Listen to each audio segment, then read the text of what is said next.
Pero dijo muchas cosas. Sí, usted habrán visto usted los oyentes que no interviene. ¿Qué es eso que tiene filo que tiene ahí guardado? Es un hacha, me parece que tiene un hacha abajo. Un cuchillo. No, a ver, en un montón de cosas que plantea Victoria Onetto uno coincide, particularmente en la expectativa que genera Axel para el 2027. Sí, señor.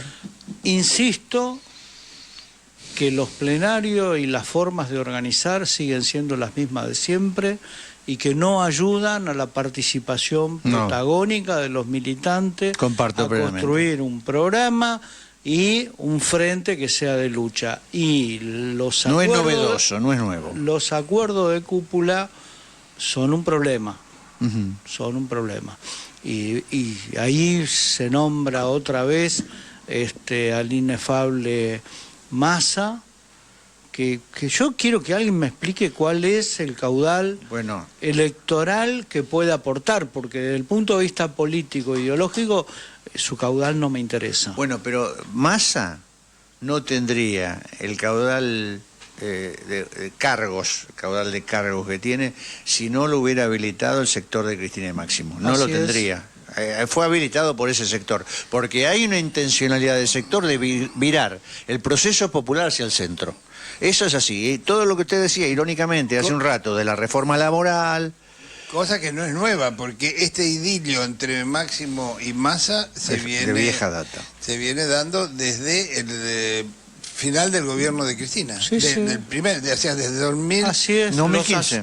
Los asados que comía en la casa de Massa el señor Hay un convencimiento que no es solamente de Cristina, sino de mucha gente que lo rodea, de diputados, de senadores, de que no incluso algunos lo dicen textualmente, esto que vos proponés no nos lo van a dejar hacer. O sea, todo lo que hizo Néstor, los gobernantes que van a venir no lo pueden hacer, porque según ellos no existen las condiciones para derrotar a la derecha. Bueno, muchachos, entonces acostumbrémonos, como se dijo en algún momento, a perder elecciones. Porque la gente no va a votar a alguien que no le ofrece una solución a sus problemas. Propuestas concretas. Mirá si le hubieran dicho... pero no se trata de propuestas, se trata de que proponen cosas que después no las cumplen. Alberto Fernández, cuando inauguró la sesión de su mandato presidencial, el 25 de mayo, si no me equivoco, en su discurso inaugural dijo que... Primero de marzo. El 1 de marzo fue, bueno, la apertura del Congreso, tiene usted razón, el 1 de marzo en la apertura del Congreso, de la sesión legislativa, dijo que iban a investigar la deuda externa, bueno, que había sido fraudulenta, que había sido otorgada a un gobierno para que ganara las elecciones, que eso se había dicho, lo habían dicho las autoridades del fondo, y eso se cajoneó. Legalizaron la deuda, digo. No, por supuesto, se cajoneó. Me hubieran dicho a Ho Chi Minh que no estaban dadas las condiciones, por ejemplo. Bueno, eso usted está hablando de relaciones de fuerza, ¿no? De relaciones de fuerza. Bueno, las relaciones de fuerza se construyen también. Exactamente. El 17 de octubre no salió de una planta. De repente un día hizo eso y floreció la planta. Perón llevaba 2 años trabajando una línea política a través de los primeros sindicatos, de los primeros gremios, los primeros sindicalistas que empezaron a trabajar junto a Perón, y cuando Perón lo obligan a renunciar, ya es la primera movilización, que no era el 17, era como el 9, creo, de octubre o por ahí. La primera movilización que se da a una zona de la Recoleta, precisamente, que era donde tenía la sede de la Secretaría de Trabajo y Previsión, y que después la gente se va caminando, se desconcentra, invaden el centro de la ciudad más o menos y van cantando, vitoreando a Perón, ya 10 días antes, por lo menos 8 días antes del 17 de octubre. Bien. Sí, y ahí hay un tema que dejó planteado, que yo no estoy tan de acuerdo, para decir no estoy de acuerdo con lo que planteó Victoria Onetto, en relación a la dificultad, entre comillas, que tendría Axel por ser gobernador de la provincia. Yo en realidad lo quiero de conductor del proceso porque es gobernador de la provincia. Exacto.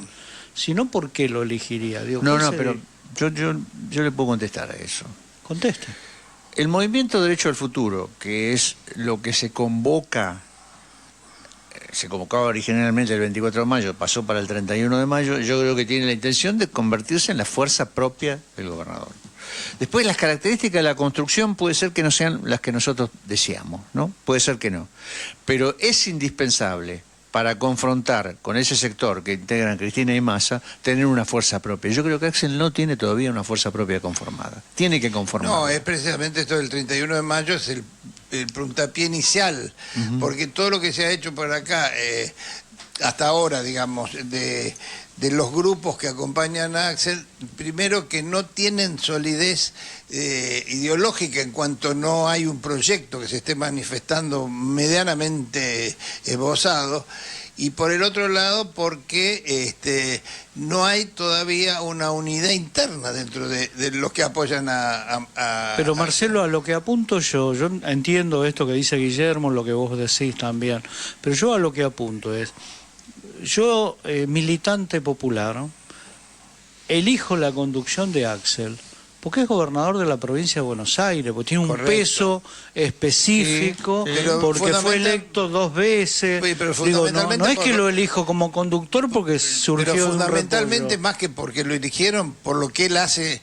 en la gestión. Las dos cosas. No hubiera reelegido si no hubiera tenido una buena gestión. Yo insisto. Cuando fue reelegido formaba parte de una estructura política con la cual él ahora confronta. Hay que decirlo. La confrontación perdón, no estoy de acuerdo.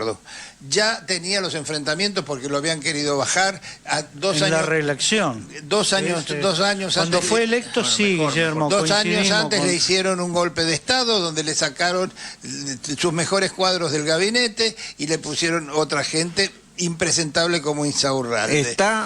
Lo quisieron bajar de candidato a gobernador, mintiéndole, diciendo que era mejor que fuera de candidato a presidente, para que fuera Martín Insaurralde el candidato, y eso era la propia gente que se está enfrentando ahora. Así que no es que ahora... El hombre de los gatos y los yates. Pero por ahí tenía la propuesta para que todos los bonaerenses, todas y todas, podamos ir en su yate a dar una vueltita.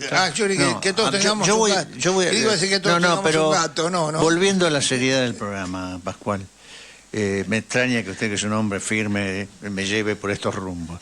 No, pero voy a lo siguiente. Axel tiene que romper con una estructura, pero muy fuertemente vertical, donde no se discutía nada,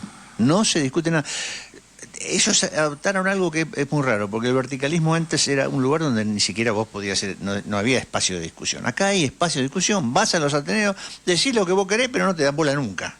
No importa que sea mucho, sea poco, no te dan bola. Tienes razón, pero marché preso. Exacto, ¿me entendés?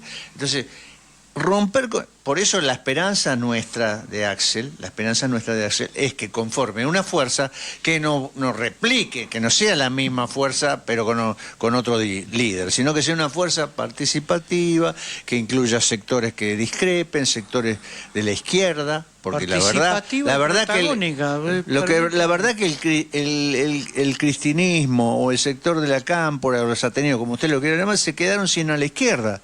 La verdad que son compañeros que son del centro, progresistas, algunos son medio derecha, pero no hay un discurso disruptivo, no hay un discurso revolucionario, no hay un discurso ni siquiera de recuperar las grandes conquistas de Néstor Kirchner, ni siquiera las rememoran ya las grandes conquistas. En eso Virginio Neto fue muy interesante, Victorio Neto, cuando dice que Axel intentaba subvertir, porque nosotros somos subversivos del orden capitalista, digo. Sí, parece que eso es así. Nacional y Popular. Bueno, por eso, vieron que yo elogié mucho la intervención de Axel en la Feria del Libro cuando volvió a presentar su libro Volver a Keynes, ¿no?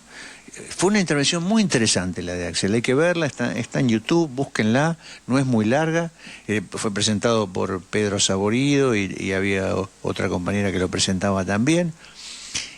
Y la verdad que dan el clavo en muchas cosas de la economía, ¿no? El tema de la autonomía, del desarrollo, de la industria nacional. Bueno, yo creo, mire, un auténtico desarrollista, no un autrucho como Frondizi o como Frigerio, que en realidad era una nueva máscara de la derecha o del liberalismo, sino un auténtico desarrollista, un tipo que cree, como era Perón, ¿no? Que creía en el desarrollo industrial, que creían en la plena ocupación, que creían en las organizaciones de trabajadores defendiendo su derecho, que no intervenía en las discusiones entre los patronales y los trabajadores, no como por ejemplo, Milei, el rey del neoliberalismo, le pone tope a los salarios. No le pone tope a ninguna ganancia de los que tienen guita, pero le pone tope a los salarios. Bueno, el auténtico desarrollismo, hoy en día, en el mundo del capitalismo actual, el auténtico desarrollismo es subversivo. El keynesianismo es subversivo en el momento actual de Occidente, digamos, ¿no? Porque la verdad que lo que pasa en Oriente, lo que pasa en China, lo que pasa en Rusia, se parece mucho al keynesianismo, ¿no? Algo de keynesianismo parecen tener. Está bien, podemos hablar que hay una conducción de un partido único, de un partido muy importante, pero el desarrollo, el esquema de desarrollo es un desarrollo de capitalismo inclusivo, digamos, ¿eh? Sí, control del Estado. Con el Estado es el que conduce. Por eso, el Estado controla el mercado, fija las leyes, regula. Deja actividad privada, pero enormemente regulada, ¿no? Así es. Y que pagan sus impuestos y sigue estando en la cuerda floja, en el pasillo de la muerte, una empresaria china que tiene una condena a muerte. Sí, por corrupción, hay que decirlo claramente. Sí, por estafar al Estado chino. ¿No? Bueno, que es estafar al pueblo chino. Bueno, exactamente. Bueno, entonces hay el modelo en el occidente actual, en el occidente de la oleada neoliberal, de la caída del proteccionismo que trata de reivindicar Trump en Estados Unidos, y que lo atacan de todos lados, de los sectores que son neoliberales, lo atacan básicamente. En ese marco de occidente, el proyecto de desarrollo autónomo de un país es subversivo, es revolucionario. Bueno, entonces, por supuesto, la conducción de ese proceso es muy importante. Nosotros creemos en la conducción de Axel. Que lo vaya a hacer, que no lo vaya a hacer, también depende de nosotros, Pascual, porque yo el otro día hablaba con unos compañeros. ¿Y nosotros qué estamos haciendo? Porque la verdad que podemos inculpar a los que rodean a Axel, podemos inculpar a los cuadros intermedios, pero también en las bases. Usted empezó el programa hablando de las bases. Claro, sí, es un problema serio. Tenemos una responsabilidad también nosotros. Un problema serio. Mira, y yo no sé los oyentes qué opinarán, pero uno se encuentra permanentemente en distintas reuniones, en distintos ámbitos donde participa, cuando plantea algunas ideas, iniciativas. Esto que decías vos, lo viejo funciona. Yo sigo planteando que como no tenemos dinero, las paredes tienen que hablar. Entonces, te dicen algunos compañeros que el tema son las redes. O sea, está todo resuelto con el teclado en casa, sería, ¿no? Sin movilizar. Todo lo contrario a lo que el movimiento popular históricamente y en la actualidad lleva adelante para tener éxito. Vos tenés que movilizar, tenés que moverte, tenés que hacer conocer tu voz. Digo, me parece que esa es la cuestión clave. Lo que cuestiono yo es que cuando llevas alguna idea que subvierte el orden establecido en términos de esquema, te dicen, no, esto ya lo estamos haciendo. Mentira, están haciendo otra cosa. Estás hablando de personas muy cercanas al gobernador, ¿no? Claro que sí. Es así. Bueno, vamos a mover al corte. Después, antes de ir al corte, recién son las 4:01 de la tarde, ya empezaron a movilizarse la represión de la policía de gendarmería. Hay más policía, sigue habiendo más policía que gente. Sigue habiendo más policía. Pero han cortado el tránsito, han hecho un desastre. No para el subte en esa estación, pero todo es el armado es policial. Tremendo la hazaña, el odio que transmiten estos uniformados al mando de Patricia Bullrich. Realmente es de terror ver que un ser humano pueda ser tan cruel y tan criminal de enfrentarse con unos pobres viejos que están ahí tratando de reclamar por sus derechos elementales, que son de la salud y de la alimentación, y sin embargo el placer que le causa a la Policía Federal, a la Policía de la Ciudad y a la Gendarmería pegarle a unos viejos indefensos. Es una vergüenza. Bueno, vamos a ir al corte. Después del corte les aviso. Después del corte vamos a viajar en el tiempo. va a ser el 21 de mayo de 1810. Así que vamos a tener un invitado especial. ¿Usted se despide o se queda un ratito más? Me quedo un momento para saludar Saluda al invitado. Es un invitado muy querido por muchos de nuestros oyentes. Más o menos. Más o menos, dice usted. Bueno, vamos a ver. Ahora vamos a ver. Bueno, dale, vamos al corte de ahí.